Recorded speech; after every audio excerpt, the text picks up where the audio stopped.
I was 31 at that time, so I was 31. I was racing MX1 and MX2, so that's pretty old for the class, and I was still winning. I won a couple of nationals that year, which was awesome. At 31, I was super stoked on that, and I felt like my level was good.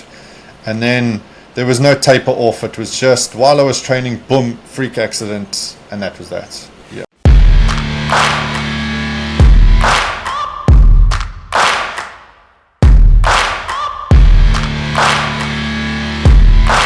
And just moving on to retirement. So you had a phase where you retired and then you went for a few years and the bug bit and brought you back and you unretired yourself. After that, what was the number one factor where you decided, now's the time, I'm done, I'm leaving the sport? So in 2013, when I first gave it up, I had these feelings of, I'm 27. I was 27 at the age. Am I going to accomplish anything more in my career? Is winning another national championship enough drive for me to carry on? And I started having these feelings, and I think if you start having those feelings of packing it in, then you should probably listen to yourself, and you start thinking about not worst case scenarios, but you don't want to get hurt. You don't want to all of these things. So I said to myself, I'd won MX1 and MX2 in the same year twice before. I said if I win this again for the third time, then I'll pack it in, end on a high. But deep down, I don't think I really thought about it that hard or that much. I mean, it's difficult to when you're racing, and I had a business at the time, and a lot of things are happening in your personal life and all of this stuff. So I got this thing in my head that if I won MX1 and MX2 in the same year, I'd call it a day. And I had the best year of my life racing wise. I was peak. I was just at such a high level, and I won both championships. And then I thought, cool, that's it. I called it a day. I did a couple of races after the nationals and did pretty well. And I called it a day. And initially I was quite happy. The pressure of racing was not there, so that was cool. I was still involved. I still went to the nationals. I was a brand ambassador for Yamaha and Monster and some of my other sponsors and stuff, which was awesome. I was still involved, and it gave me a bit of purpose. And then I started doing enduro, kind of came out and then did enduro, and then can't remember how. I know I say I can't remember a lot of these things, but I think in the time when it's happening, there's so much going on. But I got into racing motocross again, and those feelings of doubt and all those feelings I'd felt were gone. The feelings of being dedicated and trying to win and trying to get to the top again. I had this new goal of where I started racing back in 2016 again. I wasn't getting like completely destroyed on the track, but I was not at that high level where the guys were winning. And I didn't expect to be, because I'd been away for quite a number of years. So I used this as a goal, and I started pushing. And then in 2017, my bikes were really good. I was racing for Husky, and started doing really well. I did well, won a couple of nationals, and then ended up breaking my both ankles in a freak accident. I'd told my parents and I'd told everybody around me that at the end of 2017, I was really going to call it a day. Sure. I had booked my tickets. We had our kit printed for the Des Nations. I was going to do it again. So everything was booked, paid for. The championship was pretty close in the one class. I think it was myself and Purdon. I can't remember if there was enough for me to win the championship, but it was certainly close, and I was pushing for that, so I was training really hard. Everything was good. Had this freak accident, broke both my ankles, and it was cut short by a couple of months. So I recall that Alpine Stars even did a special South African boot for you that year. Yeah, is that correct? Didn't even get them. Yeah, didn't even get them, unfortunately. So yeah, so all of that just called time on everything, and yeah, it did. Yeah, it did. I was 31 at that time, so I was 31. I was racing MX1 and MX2, so that's pretty old for the class, and I was still winning. I won a couple of nationals that year, which was awesome. At 31, I was super stoked on that, and I felt like my level was good. And then there was no taper off. It was just while I was training, boom, freak accident, and that was that. Yeah. And your transition from Richard the racer, the athlete, into the businessman, you had a thriving business in Johannesburg in the motorcycle industry, doing graphic printing. And the transition, to me, I felt you always handled that extremely well. Going from a high competitive environment where you were used to winning, you put a lot of time into it, into a good business. And that, kudos to you for doing that. That was a very good transition. And you seem to still be doing that. Like you've reinvented yourself in Canada. And but the bug's always there. The motorsport bug is always there, and we all passionate about it. Just looking back, have you got any regrets at all in your career that you might have done something a little bit different if you had made this adjustment, or if you had made that decision to go with maybe that bike for that year, or race more permanent in that country? Is there anything that you would change if you could go back?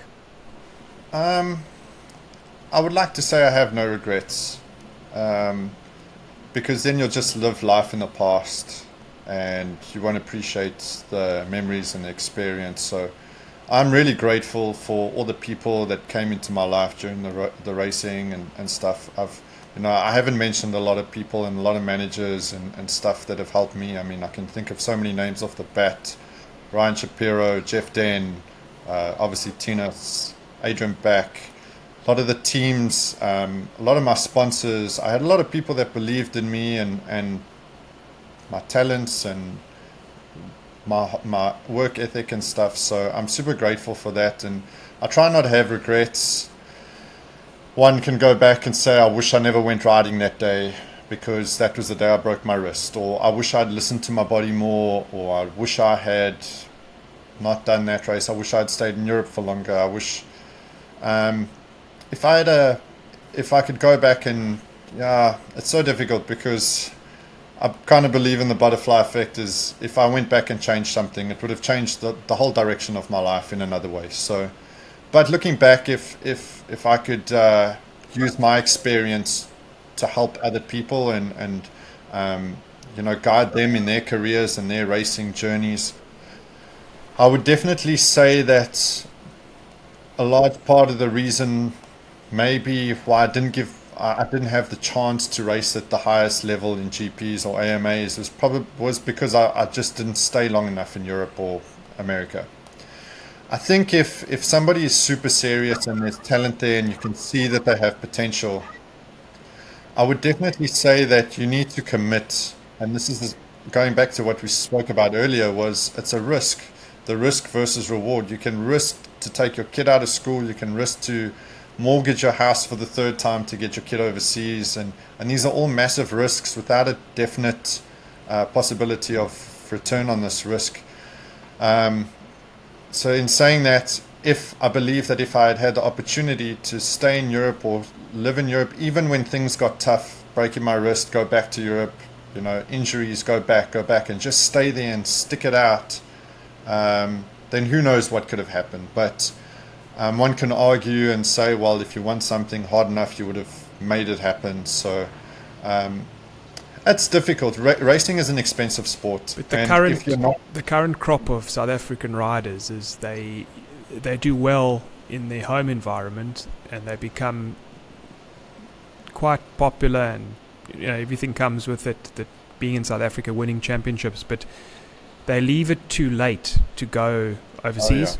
Or they do wildcard events. So they'll fly and do a race, come back, and it just doesn't cut it. You have to, as you say, you have to embrace the country. If it's Germany or Belgium, you have to live there. You possibly even have to learn the language and stay there for many years, and go through that hard phase where most people give up. And your timing of when you went, it was spot on. You were a teenager, and you put it all in, and you went for it. So I definitely say your timing was good. The timing was perfect. It was, I'd had the opportunity with Tinas and obviously with Planet Motocross, and it just never, it fizzled out. And like again, I don't regret anything that's happened. I'm super stoked on what I've achieved. I believe I put in everything I could. I don't believe that I laid anything, or I don't believe that I didn't try my best. But definitely for somebody that's listening, when somebody listens to this that's in that phase, or maybe a parent or whatever, sees potential, if you've got the financial means, do not think that 1 or 2 races is going to cut it. You need to be there for years and just see it through. But in the same breath, the kid needs to want it as much as well. Like, there are going to be times where you think, well, why am I doing this? Why am I racing? I'm getting smoked every weekend. I'm hurting myself. The tracks are difficult. It's raining. It's muddy. I'm not used to this mud. But if you're mentally strong, look at all the riders from South Africa that have done well. Langston, extremely mentally strong. Tyler, so strong. Avis, strong. Albertine, so strong. Cooper, strong. Neville Bradshaw, so strong.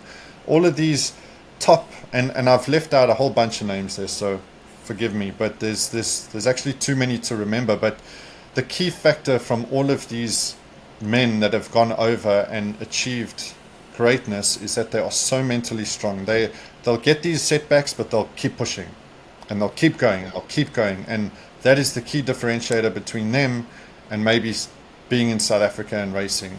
South Africa, the industry is awesome, and the group of people is great, and the racing is awesome, and it's fun. The tracks are fun to ride, and it's, compared to Europe, they're a lot easier to ride. They're not that difficult, and the jumps are cool, and the industry, like I said, is cool. But and you can get sucked into that industry and the way things are going, and think, well, this is awesome. Why do I want to go put myself through that? But if you do want to become somebody great, then you need to just sacrifice and be mentally strong about it, because that's the only way you're going to overcome the difficulties of Lommel, of the mud, of hard pack like you've never seen in your life. So yeah.